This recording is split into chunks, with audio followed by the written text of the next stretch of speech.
नमस्कार. आपण ऐकताय आणि पाहताय आपल्यांना हे यूट्यूब चॅनल. मी गणेश तुकाराम शिंदे आपणा सर्वांचं आपल्यांना या यूट्यूब चॅनलवर स्वागत करत आहे. धाराशिव जिल्ह्यातील 8 नगर परिषदेचा निकाल लागला आहे. 4 ठिकाणी भाजपचे नगराध्यक्ष निवडून आलेले असून 4 ठिकाणी शिवसेना एकनाथ शिंदे पक्षाचे नगरसेवक आहे. कळंब येथेच फक्त भाजप आणि शिवसेनेत युती होती.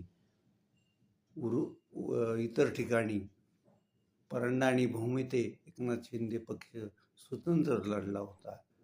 तर तुळजापूर येथे भाजप स्वतंत्र लढली होती. मुरुम येथे भाजप स्वतंत्र लढलं होतं. तर उमरग्यात भाजप आणि भाजप स्वतंत्र लढत दिली होती आणि काँग्रेस आणि शिंदे शिवसेना एकत्र लढली होती. आता या 8ही ठिकाणी पैकी 4 ठिकाणी उपनगराध्यक्ष पदाची निवडणूक पार पडली आहे. उमरग्यात काँग्रेसचे वाघमारे यांना उपनगराध्यक्ष पदाची संधी दिली आहे. मुरुममध्ये चव्हाण यांना संधी दिली आहे. तर परंड्यात जनशक्ती आघाडीचे समरजित सिंह सुजित सिंह ठाकूर हे विजयी झाले आहेत. आता तुळजापूर, भूम, धाराशिव आणि कळंब या नगर परिषदेमध्ये उपाध्यक्ष पदाची निवडणूक होणार आहे. भूममध्ये परंड्याप्रमाणेच जनशक्ती आघाडीचा उपनगराध्यक्ष होईल हे निश्चित असून धाराशिवमध्ये भाजपचा उपनगराध्यक्ष होईल. पण इथं संधी कोणाला दिली जाते याकडे सर्वांचं लक्ष असणार आहे. कळंबमध्ये मात्र शिवसेना उद्धव बाळासाहेब ठाकरे काँग्रेसचे 10 नगरसेवक, तर भाजप आणि शिवसेना शिंदे पक्षाचे 10 नगरसेवक असं समसमान बल आहे.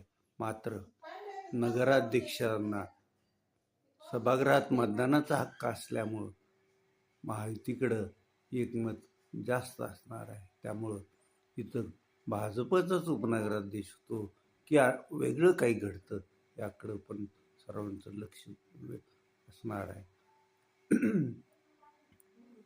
धाराशिवच्या कळंब काँग्रेस नगरसेवकांच्या गटनेतेपदी सिद्धार्थ अंगुल बनसोडे यांची काँग्रेसनं निवड केली आहे. तर कळंबमध्ये शिवसेना एकनाथ शिंदेच्या गटनेतेपदी अतुल कवडे यांची निवड झाली असून शिवसेना उद्धव बाळासाहेब ठाकरे पक्षाच्या गटनेतेपदी स्कुरा काझी यांची निवड झालेली आहे. आता उपनगराध्यक्ष कोण होतंय हे आज आणि उद्या स्पष्ट होईल आणि त्यानंतर मग या नगर परिषदेत कारभार कसा चालू राहील याकडेही लोकांचं लक्ष राहणार आहे.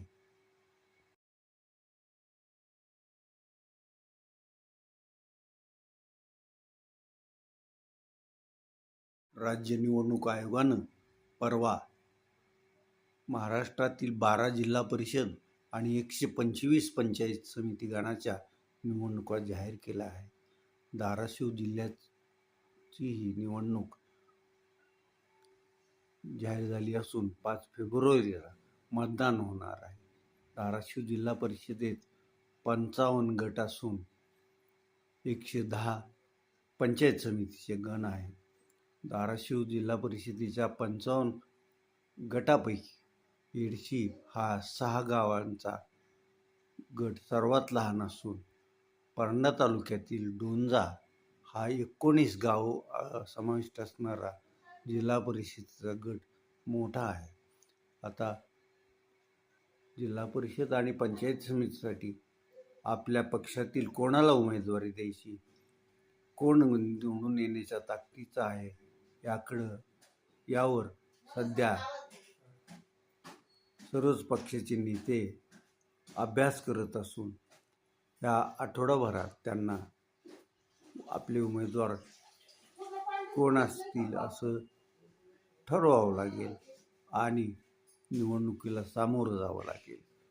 निवडणुकीच्या प्रचाराला अवघ्या 8च दिवस असणार आहेत आणि या 8 दिवसात आपलं पक्ष कसा योग्य आहे, आपल्याच पक्षाला सत्ता मिळावी यासाठी मतदारांनी का मतदान करावं हे पटवून देण्यासाठी हा कालावधी अपुराच पडणार आहे असंच दिसतंय. आता बघूया गेल्या वेळेसारखं खिचडी सत्तेवर येते का एखाद्या पक्षाला स्पष्ट बहुमत मतदार देतात याकडे सर्वांचं लक्ष लागून असणार आहे.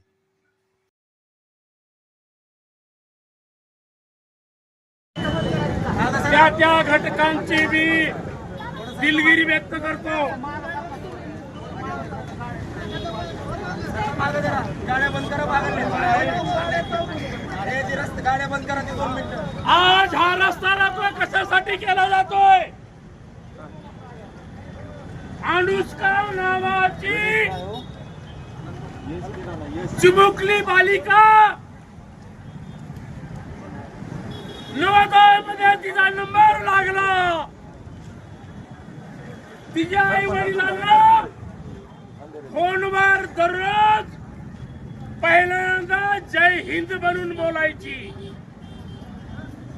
त्या अनुष्काला तिथल्या लोकांनी फाशी दिली आणि फाशी देऊन सांगितलं की या मुलीनं गळफास घेतला. अरे गळफास कशासाठी घेतला हा शासनाने शोध करण्याची आवश्यकता आहे. शासनाला माझी विनंती आहे, अरे आमच्याकडे सूर्य आहेत, सूर्य कत्ती आहेत, 2 क्विंटलची जनावर सोलणारी फाडणारी आमची औलाद आहे. त्या 2 क्विंटल असणारी हल्यारी बैल खाणाऱ्याची मांस खाणाऱ्याची आमची औलाद आहे. साधारण 1 दशकापूर्वी प्रसिद्ध झालेल्या अन्न हे अपूर्ण ब्रह्म या शाहू पाटोळे यांच्या पुस्तकाचा साधारण 2 वर्षापूर्वी मुंबई येथील भूषण कोरगावकर यांनी दलित किचन्स इन मराठवाडा असा इंग्रजीत अनुवाद केला होता आणि कुपर प्रकाशनानं हे पुस्तक प्रकाशित केलं होतं. त्या पुस्तकानं जगभरात आपला डंका वाजवलेला असून शाहू पाटोळे हा लेखक म्हणून जगभरात माहीत झालेला आहे. शाहू पाटोळे यांनी दलिताच्या खाद्य संस्कृतीच्या बद्दल अन्न हे अपूर्ण ब्रह्म या पुस्तकात लिखाण केलेलं आहे. आता ह्या अन्न हे अपूर्ण ब्रह्म पुस्तकाचं तमिळ भाषेत पण भाषांतर झालं असून मद्रास येथे काल सुरू झालेल्या मद्रास पुस्तक मेळाव्यात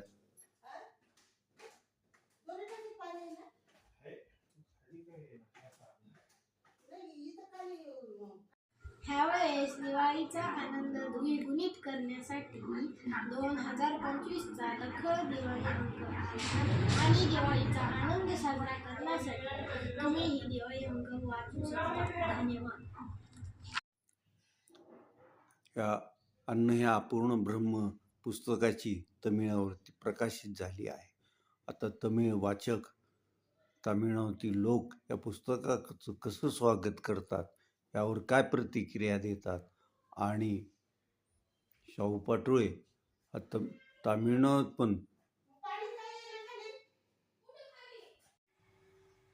अन्न हे अपूर्ण ब्रह्म या मराठी पुस्तकाचा भास्कर आणि त्याच्या टीमने मल्याळम तमिळ भाषेत अनुवाद केला असून तमिळमधले प्रसिद्ध निर्माता आणि दिग्दर्शक असलेले पा रणजित यांच्या नीलम प्रकाशनानं पुस्तक प्रकाशित केलं आहे. कालपासून ते पुस्तक तामिळनाडूत तमिळ भाषिकांसाठी अनेक दुकानात पण विक्रीसाठी उपलब्ध आहे आणि विविध माध्यमांद्वारे सुद्धा हे तमिळ भाषिकांना पुस्तक हवं असल्यास मागवता येईल अशी माहिती पुस्तकाचे मूळ मराठी पुस्तकाचे लेखक शाहू पटोळे यांनी दिली आहे. आता आपण इथंच थांबूया. तुम्ही आपल्यांना हे यूट्यूब चॅनल सबस्क्राईब करा, लाईक करा आणि कमेंट्स पण नोंदवा. धन्यवाद.